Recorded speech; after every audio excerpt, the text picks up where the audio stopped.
बौद्ध शिक्षाओं के अनुसार मन का लगातार बातें करता रहना, या जिसे कभी कभी मन की बातों का सिलसिला कहा जाता है, इसके पीछे मुख्य कारण हमारी अविद्या, तृष्णा और अहंकार है।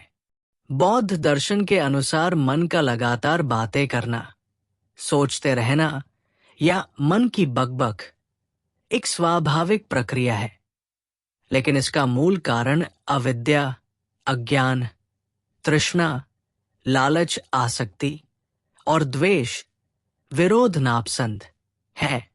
बुद्ध के अनुसार मन क्यों नहीं रुकता? इसे समझने के लिए हम बौद्ध विचारधारा को संक्षेप में ऐसे समझ सकते हैं। अगर आपको हमारा कंटेंट पसंद आया हो तो कृपया लाइक करें, सब्सक्राइब करें और अपने दोस्तों के साथ शेयर करें। आपके सपोर्ट से हम और बेहतर कंटेंट बना पाएंगे। अविद्या, अज्ञान। बुद्ध ने बताया कि जब तक हम अपने असली स्वरूप अर्थात आत्मा को नहीं समझ पाते, तब तक हम अपने मन को सिर्फ बाहरी अस्तित्व और सांसारिक मोह में उलझा लेते हैं। ये अज्ञान ही मन में अनंत विचारों का कारण बनता है। हम अपने वास्तविक स्वरूप को नहीं पहचानते। हम आत्मा, शरीर, विचार और भावनाओं को मैं मान लेते हैं। ये भ्रम ही विचारों का सिलसिला चालू रखता है, क्योंकि मन निरंतर किसी स्व को सुरक्षित रखने की कोशिश करता है। तृष्णा, मोह, लालच। हमारी इच्छाएं, लालच और अस्थायी सुख की चाह मन में विचारों के प्रवाह को उत्तेजित करती है।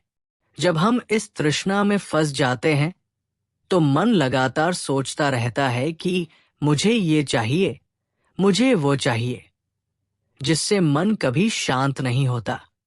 तृष्णा यानी कुछ पाने या कुछ न खोने की इच्छा। द्वेष यानी किसी बात से बचना या उसका विरोध करना। ये दोनों ही मन को बार बार भूत, भविष्य और कल्पनाओं में ले जाते हैं। अहंकार।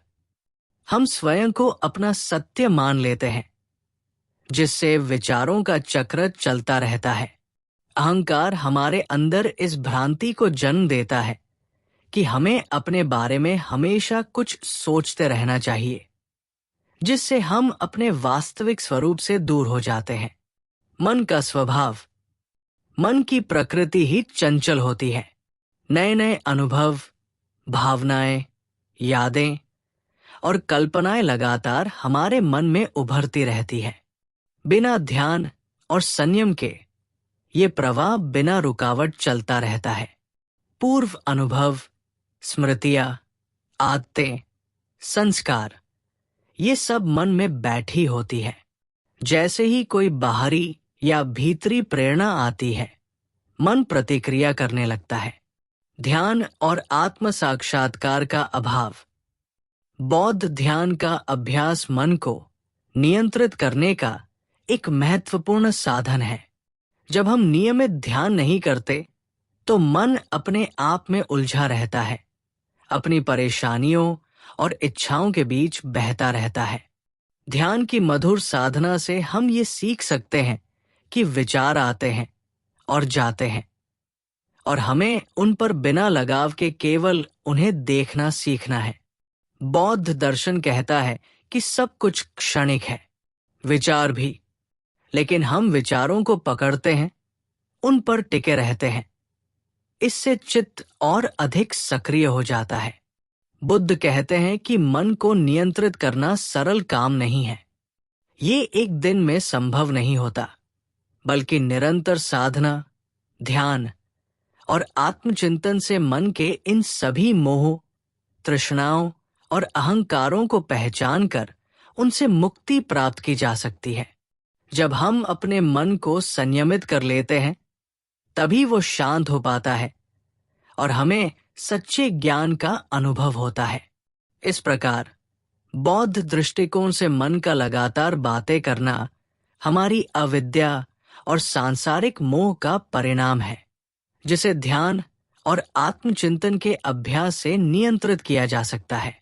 बौद्ध समाधि में उपाय, चित्तवृत्ति निरोध, विपश्यना ध्यान, विपासना मेडिटेशन, विचारों को रोकने की नहीं, साक्षी बनने की साधना है।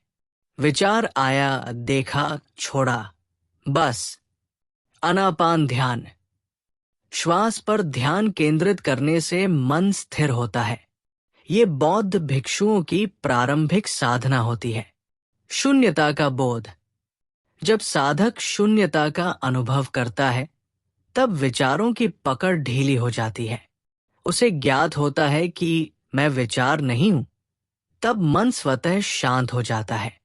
मन को नियंत्रित करना बहुत कठिन है, लेकिन साधना से ये भी संभव है। जिस दिन तुम मन से परे चले जाओगे, उसी दिन तुम स्वयं को जान पाओगे।